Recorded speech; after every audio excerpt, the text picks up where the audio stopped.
Okay, good morning, everybody. Everybody's well. Officially the beginning of the school year today. For those that are in that world, if you drive.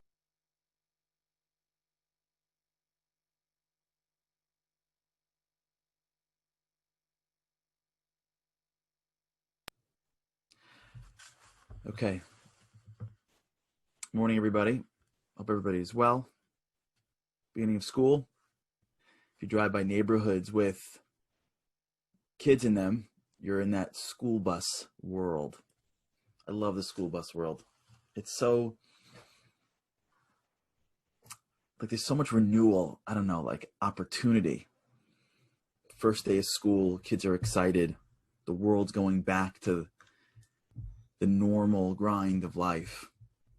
It puts us in a good perspective. It allows us to feel the momentum, to feel the movement in the direction of growth. This episode is dedicated for the Refuah Shlema, for the speedy recovery of Sarah Chana Pua Bas Mariasa. There's a family that has been the real supporters of Momentum, which is really the sponsor of this whole program. The Fox family, incredible family. So if you have the opportunity, Andy's going to post on the chats the name of an individual in that family who can use the prayers. Please do. Keep her in your prayers today, as she can use it. And we have a lot of gratitude for her, and we wish her a speedy recovery.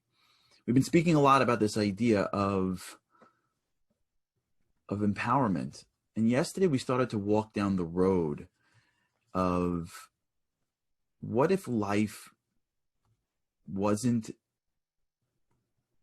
as I expected it?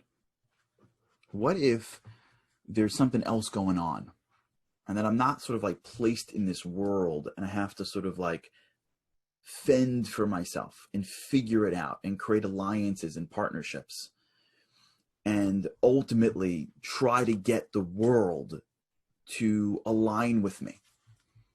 If you look at like a married couple, not in every case, but many cases, what you find is a subtle tug of war of which both sides are really trying to get the other to understand themselves and then work with them.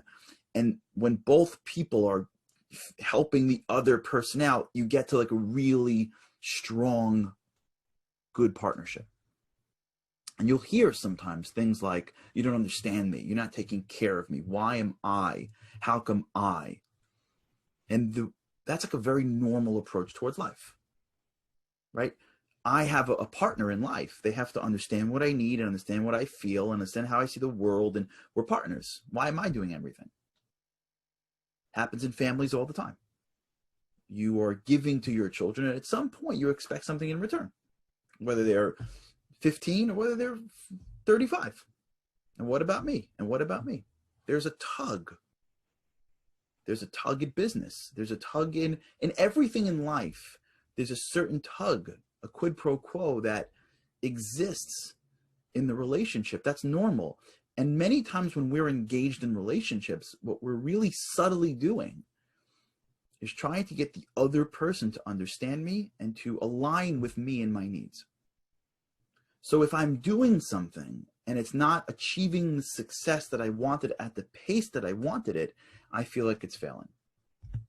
To some extent, there's truth to that, but that perspective really places the world that we have in the hands of other people. We're always subject to other people. The frustration that we have with the people and the world and society and the community and the nation, all these frustrations stem from the sense that I need you. And that if you're not going to align in my viewpoints, I'm going to lose out. So what if there was a deeper way?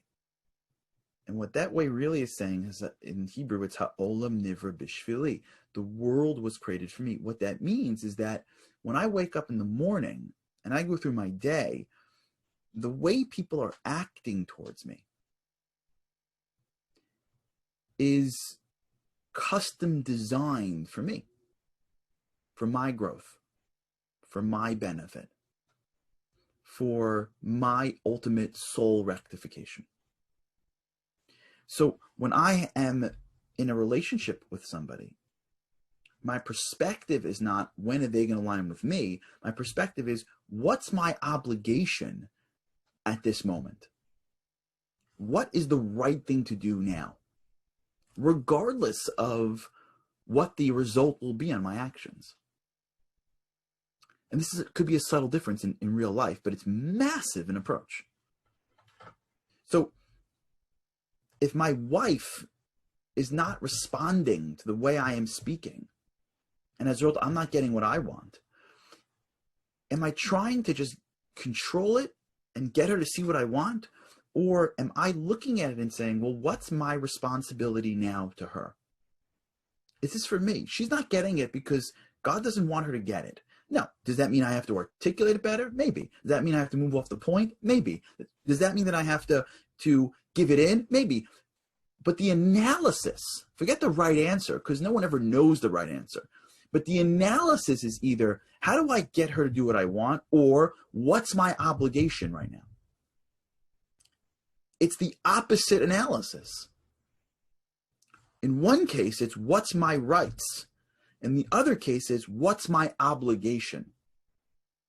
Those are two entirely different questions that you ask. In the world that we live in, we have rights. Everybody has the right to life, liberty, and the pursuit of happiness. We have to protect our rights. That is the American way. Judaism doesn't give you rights. There are no rights in Judaism. You don't have rights. There's no Bill of Rights in Judaism. God doesn't, the 10 Commandments aren't the Bill of Rights, what we deserve. We don't have that at all.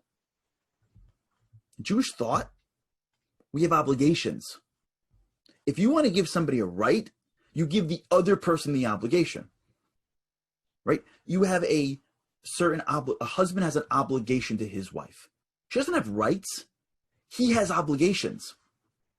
Now, in a court of law, it may come out pretty similar, but that's not the point. The way she claims her rights is by pointing to the source that shows that he has an obligation. Because the frame of how we're supposed to look at the world, and this is Jews and non-Jews, this is just spirituality. The frame in which we see the world is not I have rights. The frame in which we see the world is I have obligations.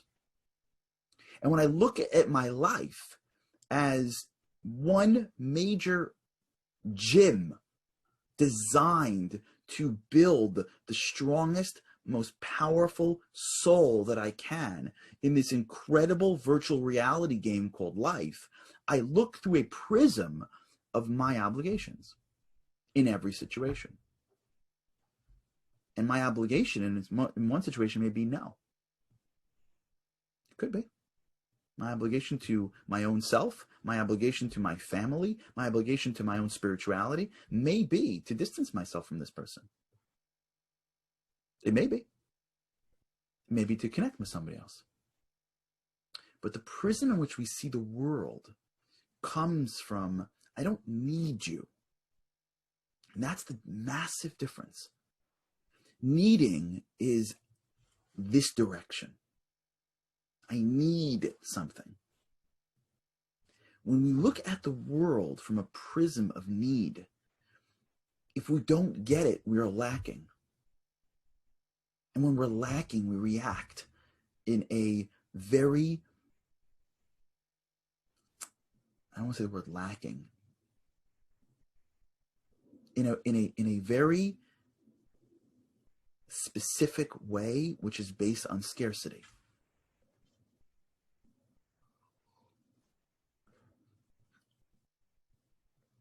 There are two types of people in this world. There are those that operate through scarcity and those that operate through abundance. You see it every day. There are those that feel that if I give, I'll get more, that the world is abundant. And there are those that feel like the world is very limited, and if I give, I have less. If I give compliments, if I give money, When I give, it generates more. And some people feel that when I give, I'm just taking from a very specific pie. And when you look at these two perspectives, you see a lot of why people act the way they act. When you live in the world of scarcity, everything that comes out of everything that gets handed to somebody else comes out of your pocket, and it's going to end.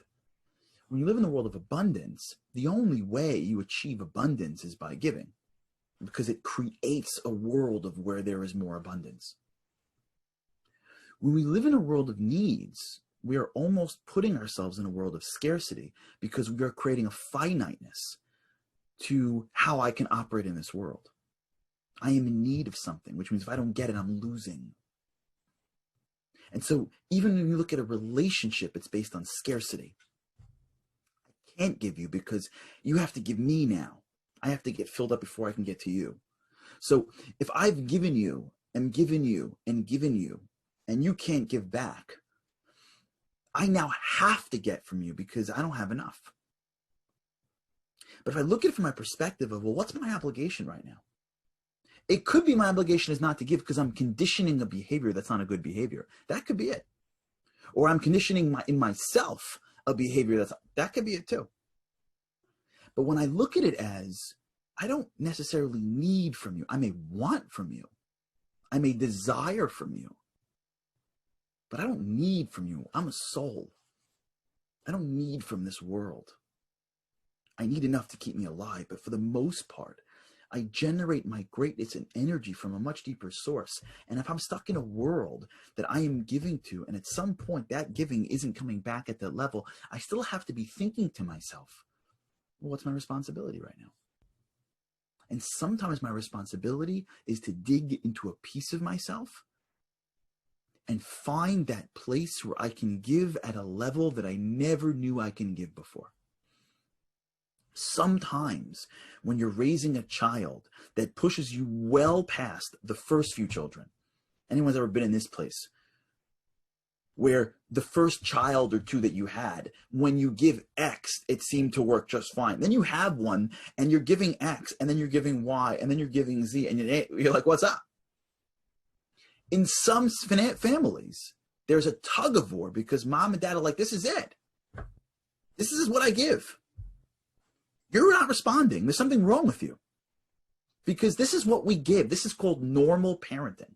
And you're not responding to this level of parenting. So as a result, there's something wrong clearly with you. So either we're going to go deeper in a bad way, or I'm just going to disengage with you. It happens all the time. Happens all the time. Usually, I don't say usually, but my experience is that dad seems to be worse than this than mom. There's like a disconnect between parents and children. It's like as if like they gave up on the kid, and the kid just sort of exists. They're there, but parents aren't investing in them. They're not worried about them. They're not thinking about them. It's sort of like, okay, he's fine. There's a disconnect from the hopes and the beliefs of kids. Happens in school all the time. How many times in school have you experienced some teacher or principal go like, well, your kid's X? I had this with one of my children. I'll never forget. I got a call from one of my kids' teachers 10 years ago, whatever. Your kid's not an X. Like this young teacher looks at my child and basically decides that he's not smart enough for this type of work. So he moves him to another part of the class and just lets him do other things, like assuming like he's sending him out to intellectual pasture. Like, that's it. He's not this kid. We were going crazy. What are you kidding me? The kid's not even out of elementary school yet. Like, right? The teacher is like, this is what I teach. This is the level in which I operate. Usually when I teach like this, the kids respond, right? It's a give and take. See those kids? They're responding. See these kids? They're not. I get it. There's something wrong with this kid. As opposed to, I'm the teacher. And God gave me 20 kids. And these 5 aren't responding. Not, am I mad at that kid? What's my obligation? This is for me. God could have given me 20 kids that were awesome. Those few kids that he gave me, for what? Because maybe he wants me to dig inside me. to figure out how to get that kid to be the best they can be. It doesn't mean they have to get an A in math. It means I have to dig deeper into myself and to find a piece of myself I never found before. It's the approach in life, which is Ha'olam Nivra Bishvili, the world was created for me. Which means I can't point the finger. It means I can't look over and say, I'm out because they don't get me. Now, you can do it with common sense, right? It doesn't mean that every teacher has to go to every student. It doesn't mean that you have to be a rag. But what it means is that when we look at the world around us, the reaction needs to be, how can I be bigger in this scenario? This is for me. There's weight that is being put on me for me to lift. I have been chosen to do this mission because maybe God feels like I'm a Navy SEAL. I thought I was a regular infantryman. But maybe I'm actually a SEAL. I'm a commando. So I have a harder challenge, not because someone's pushing me away, because God is bringing me close and saying, you've reached a level. So now go deeper. Don't get mad. Dig. Find it. Figure out your obligations. Figure out how you can rise above this. Yeah, of course a family where everybody is nice to each other would work. But what about a family where everybody's killing each other off a few dollars on an inheritance? Yeah, it would have been easier had dad not left any money and had all of us held hands and respected each other. What about a family where every member has a different spiritual and religious affiliation? And everyone doesn't, yeah, it'd be easier if everybody lived down the block. But maybe I'm in this family because I got to dig deeper. Yeah, it'd be great if every kid listened to me. Yeah, it'd be amazing. But what about that one kid who's driving me crazy? Wouldn't it be great that if you woke up in the morning and you're like, you get married on your first day and you're like, hi, honey. And she's like, I totally get guys. Yeah. And you're like, really? And you feel like, I totally understand women. Like, totally. I know wouldn't that be great? The answer is no. Because what are you working towards? What's great is when you look at your spouse and you're like, you don't understand what I'm talking about. I would never do that. I would never think like that. I would never talk like that. And it dawns on you, wait, I got to be a bigger person because me in me doesn't work. I got to be me and include her. I got to be me and include my friend. Me in an environment where I know my friends is great, but what about that person that just walked in and they're brand new? I got to dig deeper and be sensitive to the people that are around me that are making it harder. It's not working out for me. It could be exactly what I need right now. It could be exactly what God wants of me. Figure out how to inspire your family. Figure out how to inspire your parents. Figure out how to inspire yourself. It's hard. Okay. Yeah, it's hard. Because I want you to be great. I think I told the story over here once about I think I did it here. About the Rebbe from Berdichev. I think I did it here. I did. I'll say it again. He's a famous Rebbe from Berdichev. His name is Levi Yitzchak. You guys remember, I love you. If you got a week of green lights, he says, go to the synagogue, open up the ark, turn to God and go, why have you forsaken me? Can you imagine? When we look out at our challenges, whatever they may be, the perspective can't be, when am I going to control them? When am I going to get them to figure this out? When are they going to figure it out? When are they going to understand?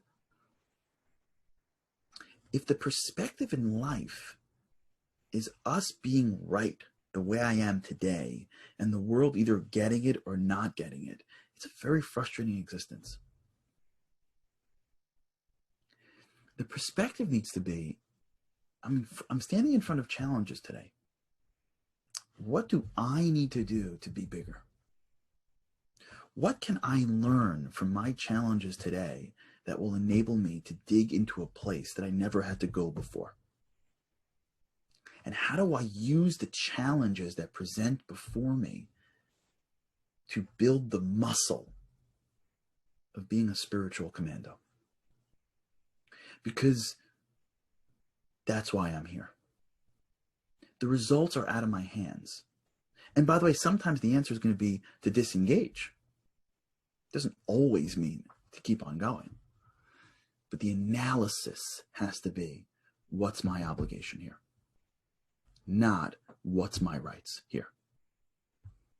That's a major difference. When you walk into a room and go, what's my right? I'm your parent. I have a right. I am this. I deserve this. When you say those words to yourself, sometimes you may have to tell that to people to condition them if they're little. But when you say those words in your mind, we're already out. The words we say to ourselves when we walk into a challenge is, what's my obligation here? What can I do here? What can I dig into here that I was never able to dig into before because I didn't need to? When we live our lives there, the challenges change. They become the pathways to greatness. They don't become the detours to greatness. All right, we'll continue this. Think about this today. Just start this process together with me. They're just taking a deep breath when you stare in front of a challenge. And just looking at it and trying to get your mind to shift from what's my right to what's my obligation. Now let's see how we grow together in this area. All right, have an awesome day. Again, please say a prayer for Sarah Chana Pua Ban Mariasa. And may, with God's help, I hope we get to see you again tomorrow. Have a great day.